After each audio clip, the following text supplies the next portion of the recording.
Welcome to NS classes. My name is Neetu. आज की video आप सब लोगों के लिए इंपॉर्टेंट है जो भी बच्चे STET and HSSC PGT exam की प्रिपरेशन कर रहे हैं, क्योंकि आज की वीडियो में हम पेपर को एनालिसिस करेंगे, एसटेट के पेपर को एनालिसिस करेंगे और जब से आपका कंप्यूटर साइंस का पेपर होता आया है। तो सबसे पहले आपका जो है कंप्यूटर साइंस का पेपर हुआ था 2014 में, तो 14 से ही हम पेपर को एनालिसिस करेंगे।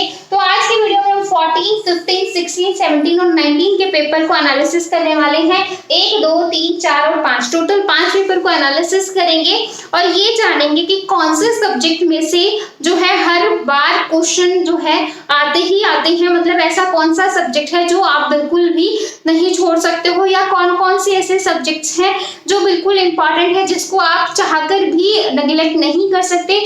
क्योंकि जब तक आप इस तरीके की स्ट्रेटेजी नहीं फॉलो करोगे, स्मार्ट वे फॉलो नहीं करोगे, चाहे कितना भी हार्ड वर्क कर लो, आप अपने एग्जाम को क्रैक नहीं कर सकते।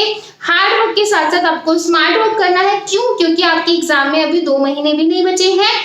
तो जो है अगर आप एसटेट के एग्जाम को क्रैक करना चाहते हैं या फिर एचएसएससी पीजीटी के एग्जाम को क्रैक करना चाहते हैं, तो आपको इस तरीके की स्ट्रेटेजी बनानी ही पड़ेगी ताकि आप अपने एग्जाम को क्रैक कर सको, है ना। तो मैं ये इसलिए कह रही हूँ एचएसएससी पीजीटी वालों के लिए क्यों इंपॉर्टेंट है, क्योंकि एसटेट क्लियर करने के बाद ही आप एलिजिबल होते हो एचएसएससी पीजीटी एचएसएससी में टीचर बनने के लिए। स्क्रीनिंग एग्जाम जो है एसटेट क्वालिफाइड कैंडिडेट ही देते हैं, है ना। तो जो है अगर आप जो है स्क्रीनिंग एग्जाम दोगे तो क्या होगा, आपको पता होना चाहिए कि एसटेट में हर साल कैसे कैसे क्वेश्चन आते हैं, किस किस सब्जेक्ट में से आते हैं, ताकि जो है आप उन्हीं सब्जेक्ट्स को अपना फोकस रखो। क्या पता वही पैटर्न एचएसएससी भी फॉलो करे जो एसटेट वालों एसटेट करते हैं, है ना। कुछ भी हो सकता है, इसलिए क्योंकि प्रॉपर सिलेबस तो कुछ भी मेंशन नहीं है कि ये सब्जेक्ट तो आना ही आना है, ये भी आना है। आपको जो है इसी एसटेट के पैटर्न के बेस पे ही एचएसएससी की प्रिपरेशन करनी पड़ेगी, है ना। तो जो भी बच्चे एसटेट या एचएसएससी की प्रिपरेशन कर रहे हैं उनको ये वीडियो स्टार्टिंग टू लास्ट देखनी है, क्योंकि हम जो है 5 पेपर यहाँ पर एनालिसिस कर रहे हैं, सिर्फ एक नहीं कर रहे, 5 पेपर एनालिसिस कर रहे हैं और 5 पेपर जो है आप लोगों के लिए, आप लोगों के आपके माइंड में, मतलब ये वीडियो देखने के बाद एक क्लियर कट इन्फॉर्मेशन, मतलब एक वे हो जाना चाहिए कि मुझे ये सब्जेक्ट करने हैं, मैं इन सब्जेक्ट्स को जो है इग्नोर नहीं कर सकते, है ना। तो चलिए आज की वीडियो स्टार्ट करते हैं। तो सबसे पहले देखो 2014 का हमें पेपर एनालिसिस करने वाला है। क्यों? क्योंकि 2014 से ही आपका जो है सीएस का पेपर होना स्टार्ट हुआ था, उससे पहले कंप्यूटर साइंस का एग्जाम नहीं होता था। तो यहाँ पर देखो सी और सी प्लस प्लस में से आपके 15 क्वेश्चन आए हैं, तो आप समझ सकते हो कि सी एंड सी प्लस प्लस जो है आप लोगों के लिए इंपॉर्टेंट है। तो यहाँ पर 2014 में भी देखो सी एंड सी प्लस प्लस से आपके 24 क्वेश्चन आए हैं, मतलब 15 क्वेश्चन 14 में, 24 क्वेश्चन 15 में, एंड 2016 में आए हैं आपके 16 क्वेश्चन। कितने क्वेश्चन आए हैं? 16 क्वेश्चन आए हैं। तो आप जो है इसको बिल्कुल भी नेग्लेक्ट नहीं कर सकते हो। 15, 24 एंड 16, तो आपको जो है सी एंड सी प्लस प्लस तो बहुत अच्छे से करना ही करना पड़ेगा, क्योंकि इसमें से जो है आप चाहे एचएसएससी वाले हो चाहे आप एसटेट वाले हो, आपको ये सी और सी प्लस प्लस का पोर्शन नहीं छोड़ना है। इसके बाद देखो नेटवर्किंग यहाँ भी आ रहा है। उसके बाद नेटवर्किंग आपका यहाँ पे मतलब 8 क्वेश्चन 14 में आए, 8 क्वेश्चन आपके आए 2015 में, और 2016 में आए आपके 6 क्वेश्चन। तो मतलब ये है आप नेटवर्किंग को भी जो है नेग्लेक्ट नहीं कर सकते हो, क्योंकि नेटवर्किंग में भी थोड़ा बहुत ऊपर नीचे है लेकिन क्वेश्चन आ रहे हैं। उसके बाद देखो एचटीएमएल में यहाँ पर आए 2 क्वेश्चन, यहाँ पर आया 1 क्वेश्चन और यहाँ पर आए 2 क्वेश्चन। तो एचटीएमएल बहुत ही छोटा सा टॉपिक है, एक दिन में आप बहुत अच्छे से एचटीएमएल को कर सकते हो, ऐसा कुछ बड़ा इसमें है नहीं। तो 2 या 3 क्वेश्चन अगर आपको आ रहे हैं, मिल रहे हैं, मार्क्स मिल रहे हैं, तो आपके लिए फ्री के मार्क्स है, तो आप एचटीएमएल को बिल्कुल भी इग्नोर मत कीजिएगा। उसके बाद देखो एमएस वर्ड एंड एक्सेल 2014 में आए 6 क्वेश्चन, 15 में एक भी क्वेश्चन नहीं आया एमएस वर्ड एंड एक्सेल से, 2016 में आए आपके 9 क्वेश्चन। तो ये है, आप एमएस वर्ड एंड एक्सेल को भी इग्नोर नहीं कर सकते हो, क्योंकि एमएस वर्ड एंड एक्सेल से भी आपके जो है पावर पॉइंट भी आप इसमें मिला लो, आपके यहाँ से क्वेश्चन आते ही आते हैं। इसके बाद देखो सॉफ्टवेयर इंजीनियरिंग से यहाँ आए आपके 2 क्वेश्चन, और यहाँ पर आपका 1 आया और यहाँ पर भी आपका 1 आया। तो मतलब सॉफ्टवेयर इंजीनियरिंग में से भी आपका 2-1 का रेशो है, तो आप उसको देख सकते हो कि आपको करना है या नहीं करना है। उसके बाद देखो कंप्यूटर फंडामेंटल यहाँ पे 2 क्वेश्चन, यहाँ पे 1 क्वेश्चन और यहाँ पे 6 क्वेश्चन। तो आप जो आपको कंप्यूटर फंडामेंटल है, बिल्कुल हिस्ट्री है, जनरेशंस है, आप उसको इग्नोर नहीं कर सकते। मेमोरी हियरार्की है, आप उसको बिल्कुल भी इग्नोर मत कीजिएगा। कंप्यूटर फंडामेंटल को बहुत ही अच्छे से पढ़ना, क्योंकि कंप्यूटर फंडामेंटल एक तो आपका बेसिक हो गया कि आपको अगर आपको बेसिक ही नहीं आता तो आप एडवांस क्या करोगे। तो इसलिए कंप्यूटर फंडामेंटल तो मैं आप सबको सजेस्ट करूंगी कि आपको बहुत अच्छे से करना है। उसके बाद देखो database management system and SQL. यहाँ पे आए आपके 12 क्वेश्चन, यानी कि डेटाबेस मैनेजमेंट सिस्टम में से 8 और एसक्यूएल में से 4 क्वेश्चन आ रहे हैं। उसके बाद यहाँ पर देखो डीबीएमएस एसक्यूएल में से आपके 3 क्वेश्चन आ रहे हैं, ठीक है। और यहाँ पर देखो डीबीएमएस एसक्यूएल में से 9 क्वेश्चन आ रहे हैं। तो आप डीबीएमएस एसक्यूएल को भी आप इग्नोर नहीं कर सकते, क्योंकि 9-10 मार्क्स बहुत ज्यादा होते हैं, या फिर 5 to 6 मार्क्स भी आ रहे हैं तो भी आप लोगों के लिए, क्योंकि एक एक मार्क्स इंपॉर्टेंट, कहते हैं बूंद बूंद से घड़ा बढ़ता है। और यहाँ पर तो ये अच्छा खासा आपको एग्जाम में वेटेज दे रहा है और आपको अच्छी खासी मार्क्स से क्वालिफाई करवा सकता है। अब देखो डेटा स्ट्रक्चर, 3 क्वेश्चन 8 क्वेश्चन, मतलब यहाँ पे 3 है, यहाँ पे 8 है एंड यहाँ पे 5 है।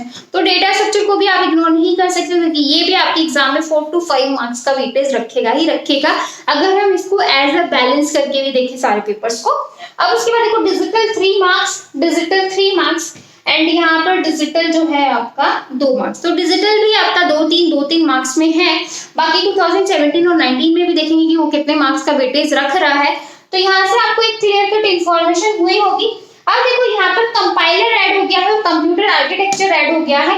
बाकी सारे सब्जेक्ट सेम है एज 14 वाले, 15 में 2 सब्जेक्ट्स और ऐड हो गए, कंपाइलर एंड आर्किटेक्चर।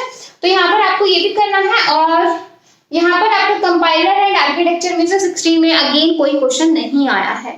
तो आपको ये 3 पेपर एनालिसिस करके एक तो चीज समझ आई होगी कि आपको C एंड C++ इग्नोर नहीं करनी है। कंप्यूटर फंडामेंटल आपको बहुत अच्छे से करना है, डिजिटल करना है, HTML करना है, डेटा स्ट्रक्चर करना है, नेटवर्किंग करना है और ऑपरेटिंग सिस्टम का भी यहाँ पर कोई भी क्वेश्चन नहीं है। तो यहाँ पर ऑपरेटिंग सिस्टम के 2 क्वेश्चन है, सॉरी यहाँ पर 5 है और यहाँ पर 2 है। तो ऑपरेटिंग सिस्टम भी आपको नहीं छोड़ना है, क्योंकि क्या पता नेक्स्ट टाइम आपके ऑपरेटिंग सिस्टम में से अच्छे खासे क्वेश्चन आ जाए, क्योंकि ऑपरेटिंग सिस्टम भी एक अच्छा खासा सब्जेक्ट है जो हर एग्जाम में अच्छा खासा वेटेज रखता है। तो यहाँ से आपको एक क्लियर कट इंफॉर्मेशन हुई होगी कि आपको क्या चीज करनी है और क्या नहीं करनी। मेन जो है 5 या 7 सब्जेक्ट आपको अच्छे से होगा। C and C++ 1 subject, computer fundamental 2 subject, networking 3, data structure 4, DBMS and SQL 5, HTML 6, उसके बाद आपका है ऑपरेटिंग सिस्टम 7, है ना। और 1-2 सब्जेक्ट और देख लेना। हाँ, आप जो है MS वर्ड एंड एक्सेल और पावर पॉइंट को भी इग्नोर नहीं कर सकते हो, क्योंकि ये भी आपका एग्जाम में वेटेज रखता है। अब हम बात कर लेते हैं हमारे 2017 और 19 की, ताकि जो है आपको और अच्छे से 2 पेपर और एनालिसिस करके आपको और अच्छे से आपके माइंड में क्लियरिटी हो जाए कि आपको कौन से और मतलब जो है सब्जेक्ट आप नहीं छोड़ सकते हो। तो चलिए उनको और देख लेते हैं।